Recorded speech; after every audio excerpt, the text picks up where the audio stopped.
La forma de gobierno está plasmada en la Constitución de los Estados Unidos Mexicanos, en su artículo 40. Vamos a mencionar también el artículo previo, el 39, que nos señala que la soberanía nacional reside esencial y originariamente en el pueblo. Todo poder público dimana del pueblo y se instituye para beneficio de éste, que aquí está la base de nuestro régimen democrático. De hecho, la etimología de la palabra democracia es precisamente el gobierno del pueblo, para el pueblo, en beneficio del pueblo. Y aquí lo está confirmando este artículo. El pueblo tiene en todo tiempo el inalienable derecho de alterar o modificar la forma de su gobierno. Esto quiere decir que si de repente ya no quisiéramos ser una república y quisiéramos cambiar o modificar nuestra forma de gobierno y ser una monarquía, pues este artículo nos está concediendo ese derecho. El artículo 40 nos señala cuál es la forma de gobierno bajo la cual hemos decidido constituirnos los mexicanos. Y lo hace de la siguiente manera: es voluntad del pueblo mexicano constituirse en una república representativa, democrática, laica y federal, compuesta por estados libres y soberanos en todo lo concerniente a su régimen interior, y por la Ciudad de México, unidos en una federación establecida según los principios de esta ley fundamental.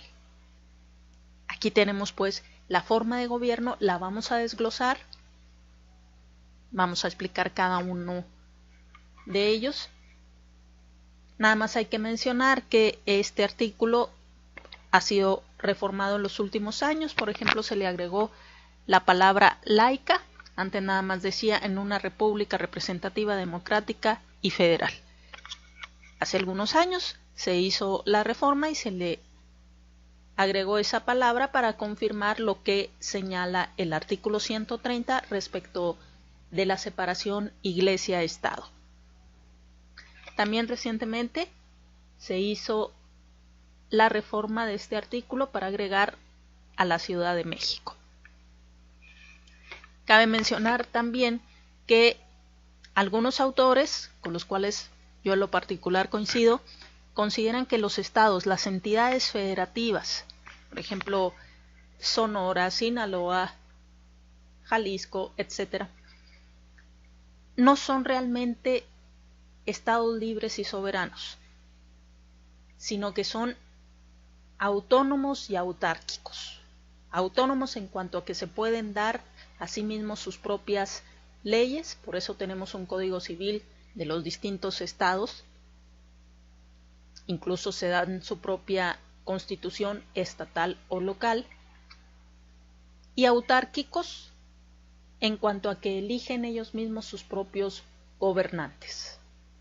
¿Sí? Se tienen gobernadores que son elegidos por los habitantes de ese estado, se tienen presidentes municipales que también los eligen los habitantes de cada uno de los municipios,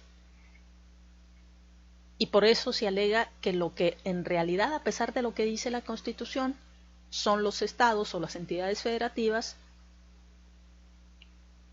es autónomos y autárquicos. Vamos a desglosar pues esta forma de gobierno que nos establece el artículo 40 constitucional. Vamos a analizar qué es una república, qué significa que sea representativa, democrática, laica y federal. Y para ello nos vamos a remitir, tendremos como referencia el libro Derecho Constitucional Mexicano de Felipe Tena Ramírez. Y empezando con la primer forma de gobierno para explicar qué es una república, en qué consiste que seamos una república, pues como lo hace Tena Ramírez tendremos que remitirnos a este autor que ustedes ven en su pantalla, que es Nicolás Maquiavelo, cuya obra principal es El Príncipe. Y nos refiere el maestro Tena Ramírez que el término república ha tenido a través de los tiempos las denotaciones más disímbolas, desde la muy general que engendró en Roma su etimología. Hay que recordar que res es cosa, entonces de ahí deriva res pública, cosa pública, que sirvió para que hicieran la división entre derecho público y derecho privado, hasta la particular y más concreta que le dio Nicolás Maquiavelo, al oponer conceptualmente la república a la monarquía. Y es con respecto a esta última denotación en la que se emplea en nuestra Constitución. Entonces, y se puede aplicar todavía en la actualidad. Ustedes mismos pueden mencionar en qué consisten las diferencias entre una república y una monarquía, cuáles son las principales diferencias. Bueno, que en una república el cargo es vitalicio y se da como consecuencia de la fortuna del nacimiento, de nacer en la familia monárquica. Se transmite ya sea por muerte o abdicación, mediante sucesión dinástica al miembro de la familia a quien corresponda según la ley o la costumbre. Aquí tenemos, por ejemplo, al monarca de Dubái, Mohammed bin Rashid Al Maktoum, que es el monarca de Dubái, uno de los Emiratos Árabes Unidos, que tiene una monarquía constitucional encabezada pues por esta dinastía Al Maktoum. Y aquí tenemos a su hijo, que es el príncipe heredero. Entonces, la fortuna que le dio nacer en esa familia, de hecho no es el mayor falleció, ya no le correspondía al mayor ser el monarca en un futuro, pero desgraciadamente por una serie de escándalos que tuvo en su vida, porque ya falleció, no se respetó su primogenitura y se derivó la sucesión en este príncipe heredero, que es el segundo hijo del rey Mohammed. En cambio, en una república ya se sabe que es temporal, está establecido en la Constitución cuánto va a permanecer en la jefatura de Estado. Por ejemplo, en Estados Unidos son 4 años, en México pues son 6 años, cambian los tiempos, pero se tiene una renovación periódica, en eso consiste. Y aparte se consulta la voluntad popular. Se supone, ahí hay que ligarlo con la democracia, que es el pueblo el que elige a sus representantes, lo hace igualmente para el caso del presidente de la República. Entonces, los que deciden defender este sistema de gobierno, pues consideran que la República tiene la ventaja de que se designa al más apto, y hay que ponerlo entre comillas, y que en cambio en el régimen monárquico es la circunstancia fortuita del nacimiento lo que le otorga la titularidad del jefe de Estado. Ustedes pueden estar de acuerdo o no, lo cierto es que en ambos sistemas de gobierno han habido buenos y malos gobernantes. Se han tenido presidentes muy buenos, por ejemplo en Estados Unidos, un Abraham Lincoln, en nuestro país un Lázaro Cárdenas.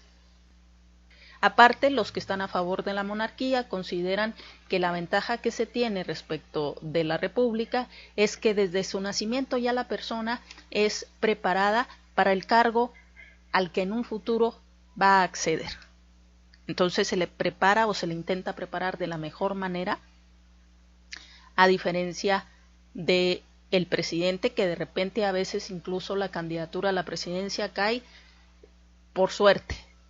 Ni se lo imaginaba, ni estaba preparado para ello, y sin embargo ahí se le da, como en el caso de Vicente Fox, por ejemplo, que fue un personaje muy mediático que le llegó al pueblo, le supo llegar al pueblo, pero a la hora de llegar a la presidencia, pues no era un juego, ¿verdad? Y pues desgraciadamente por eso decepcionó tanto su gobierno.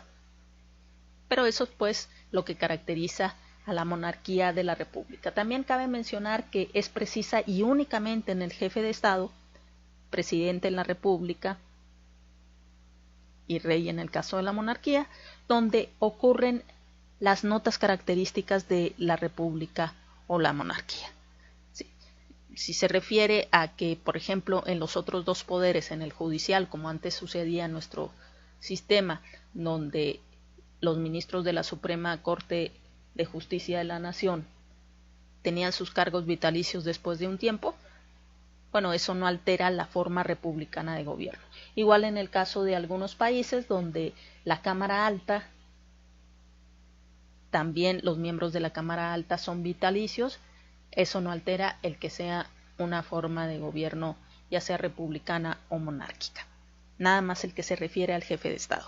Veremos cuando analicemos un poco más al Poder Ejecutivo que en nuestro país, en México, el titular del Ejecutivo es a la vez jefe de gobierno y jefe de Estado. Pero esto no sucede en todos los países. Por ejemplo, en España, por eso en sistemas como España y como Inglaterra se aplica una frase que consiste en que el rey reina pero no gobierna, porque se hace una división. Hay un jefe de Estado que es el monarca, que es el rey, y un jefe de gobierno, que en el caso de España es el presidente, que en estos momentos es Mariano Rajoy.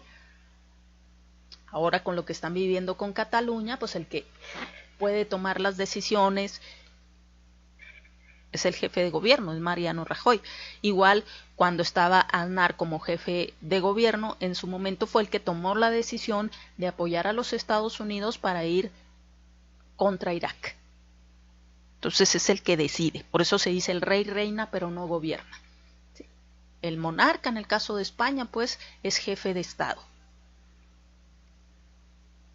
Igual en el caso de Inglaterra tenemos una reina, ¿sí? Es una monarquía constitucional donde la jefa de Estado pues es la reina, y también aplicaríamos lo que mencionábamos, sigue caracterizando a la monarquía de que al fallecer ella su cargo es vitalicio a menos que abdique, como en el caso del rey de España, lo cual no creo que se dé en Inglaterra. Entonces al fallecer ella pues ya hay miembros en la línea de sucesión.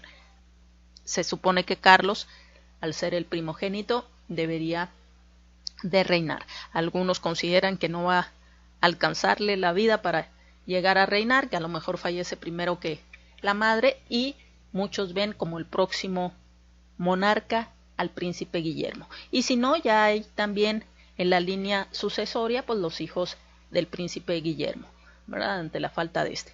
Pero también se tiene una jefa de gobierno que en este momento recae en Theresa May, que es la primera ministra de Inglaterra. Por eso se aplica esta frase, el rey reina pero no gobierna. Hay otras monarquías en las que sí el jefe de gobierno y jefe de Estado pues recae en el rey.